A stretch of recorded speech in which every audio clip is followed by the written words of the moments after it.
안녕하세요. 반갑습니다. 여러분들 코로나 이후로 많은 분들이 지금 투자를 하고 계실 거예요. 보통 주식이나 코인, 부동산 등에도 많이 투자를 하셨을 텐데 저는 오늘 여러분들께 해외 선물에 대해서 좀 소개를 시켜드리려고 합니다. 해외 선물에 대해서 좀 소개를 시켜드리려고 해요. 자, 해외 선물을 들어보신 분들도 계실 거고 아직 처음 보신 분들도 계실 텐데 알고 계신다면 흔히 해외 선물은 어떻게 해요? 위험한 투자라고. 맞아요. 선물 거래는 굉장히 위험한 거래요. 맞아요. 왜냐하면 선물 거래는 강제 청산이라는 게 있어요. 우리가 매도를 하고 싶지 않아도 강제 청산이라는 게 있어요. 이것 때문에 굉장히 무서운 건데, 하지만 우리가 또 따로 선물을 거래하는 이유도 있어요. 그래서 제가 지금부터 좋은 설명을 잘 드릴 테니까 여러분들 끝까지 시청을 부탁드리도록 하겠습니다. 자, 선물 거래는 전 세계에서 시장 규모가 가장 큰 투자 시장이라고 보시면 돼요. 그래서 거래 가능 종목은 지수 및 금리, 홍화, 금속, 에너지 등 농축산물들 다양한 우리 생활 갖고 있는 정말 다양한 상품들을 실제 소유하지 않아도 되고 미래 가치를 예상하는 겁니다. 미래 가치를 예상해서 선물들의 가격이 상승을 할지 하락을 할지 투자가 가능한 거예요. 쉽게 말씀을 드리면 금을 예로 들어볼. 금 많이 좋아하는 거잖아요. 금의 가격이 앞으로 몇 년 뒤에는 어떻게 될까요? 달러 가치가 오르면 금의 가치가 낮아지죠. 저는 언젠가 다시 금이 오를 거라고 저는 생각을 해요. 그래서 이럴 쪽은 금이 오를 것 같으면 매수 쪽에 베팅을 하시면 돼요. 반대로 금 가격이 하락할 거라 같다 그러면 하락 쪽에 매도에 베팅을 하시면 되겠죠, 여러분들. 지금 제 영상을 시청하시는 분들은 투자에 관심이 많으신 분들이 굉장히 다수일 거예요. 그러면 여러분들 다들 수익 보셨나요? 제가 감히 예상하건데 대부분의 시청자분들 많이 까먹으실 거예요. 왜냐면 제가 하나하나 설명을 드려볼까요? 투자를 진행을 하시면 수익이 막 나오고 있어요. 근데 또 언제 내려갈지 모르니 팔고 싶잖아요, 여러분들. 반대로 손실이 나면 어때요?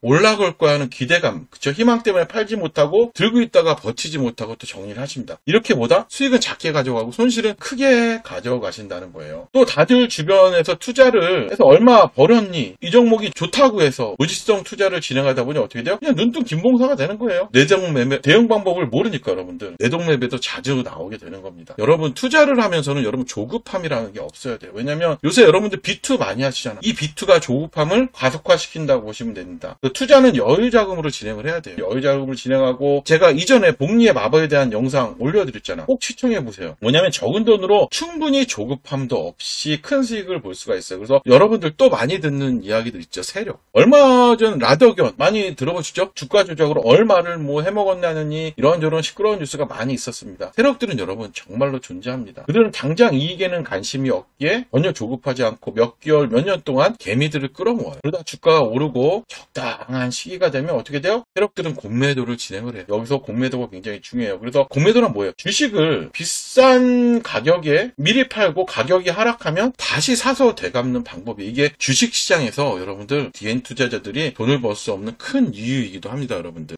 그래도 주식시장에서 개미들이 세력을 유일하게 이겼던 사례가 있죠. 바로 2001년 게임스탑 보이시죠? 게임스탑이라는 주식을 통해서 개미들이 세력을 이긴 사례가 있어요. 이거 여러분들 다 아시는 내용일 거 아니에요. 자세히 들여다보면 개미들이 뭉쳐서 헤지펀드의 공매도 포지션에서 대항했죠. 대항해서 게임스탑 주식을 폭등시킨 사건이에요, 여러분들. 여기에 미국의 대표적인 주식거래 로빈후드가 개인의 게임스탑 매수를 막으면서 더욱 큰 논란이 일어났었어요, 여러분들. 다 기억나시죠? 당시 게임스탑의 차트예요, 여러분들. 굉장하죠? 변동성이 어마어마하죠. 무려 초 단위로 등락을 거듭하며 5분 동안 주가가 30달러에서 200달러까지 굉장히 급등락이 심했어요. 전쟁터였습니다. 저희 이런 차트는 다시는 없을 만한 차트라고 볼 수 있을 것 같아요. 그래서 결국 공매도를 진행한 헤지펀드사는 엄청난 손해를 보고 뭘 했다? 하산을 했어요. 하산했습니다. 개미가 공매도를 이긴 사례가 이렇게 있죠. 우리도 해볼만 하지 않을까? 이렇게 생각하시는 분들도 계실 텐데, 하지만 개미가 우리가 공매도 세력을 절대 못 이기는 이유는 뭐냐면 우린 단합이 안 되잖아. 단언컨대 개인적인 생각으로는 게임스탑 사태 같은 일은 다시는 벌어지지 않을 거라고 생각을 합니다, 여러분들. 자, 지금 보시는 차트는 국내 코스피 차트의 주봉이에요. 코로나 저점을 기준으로 많이 상승을 했고 또 다시 미국 금리 인상과 러시아 전쟁 여파로 많이 내려왔습니다. 현재 차트는 미국 나스닥 차트이고요. 코로나를 기점과 큰 상승 이후 하락장 다시 상승을 했죠. 제가 이 두 개의 차트를 보면서 말씀드리고 싶은 점은 뭐냐, 뭐냐면 해외 선물을 해야 하는 이유를 제가 말씀드리고 싶어서 그래요. 해외 선물을 해야 하는 이유. 앞에서 차트를 보셨겠지만 큰 상승과 큰 하락이 나왔어요. 여러분 상승장에서는 누구나 우리가 수익을 볼 수 있어요. 여러분들 알잖아. 코로나가 지나자마자 상승장에서 굉장히 수익을 많이 봤어요. 상승장에서는 아무리 수익을 봤다 하더라도 하락장에서는 상승장에서 번 수익금을 반납을 하죠. 어쩔 수 없어. 원금까지 잃어버리기도 하고. 그래서 투자를 안 하시는 분들도 굉장히 많으실 거예요. 그래서 이런 부분이 전 참 안타깝다는 거예요. 지난 영상에도 말씀을 드렸지만 우리가 투자를 진행을 해야 하는 이유는 뭐예요? 돈의 가치가 점점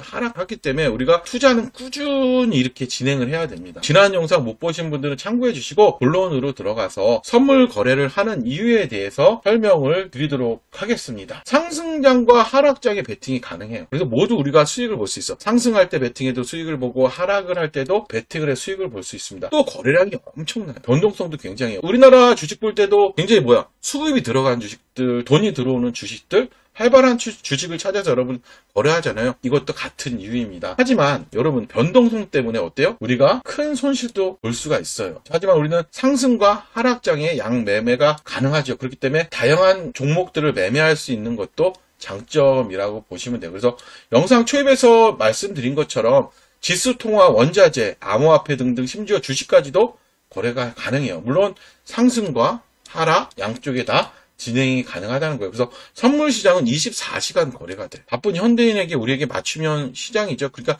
자유로운 매매 시간이라. 그래서 더 중요한 것보다 레버리지 활용이죠. 레버리지 활용은 뭐냐면 적은 증거금으로 우리가 큰 수익을 볼 수 있게 레버리지를 일으키는 거예요. 따로 대출 상품을 이용하는 것이 아니기 때문에 16월은 부담이 덜 할 거예요. 물론 선물 거래의 단점도 있어. 바로 뭐다? 아까 초입에 말씀드렸지만 강제 청산이라는 거예요. 강제 청산이라는 거는 내 증거금이 부족할 때 반대 매매가 나간다고 보시면 되는데 증거금만 넉넉하면 만기 기한 없이 주식처럼 오랫동안 내가 생각한 대로 쭉 한 방향으로 들고 갈 수 있다는 거예요. 레버리지의 장점이자 단점이기도 하지만 내가 10만원 있다고 하면 3배의 레버리지를 이용한다 그러면 얼마를 이용해서 매매를 할 수가 있어요, 여러분들? 30만원을 매매할 수 있단 말이에요. 얼마?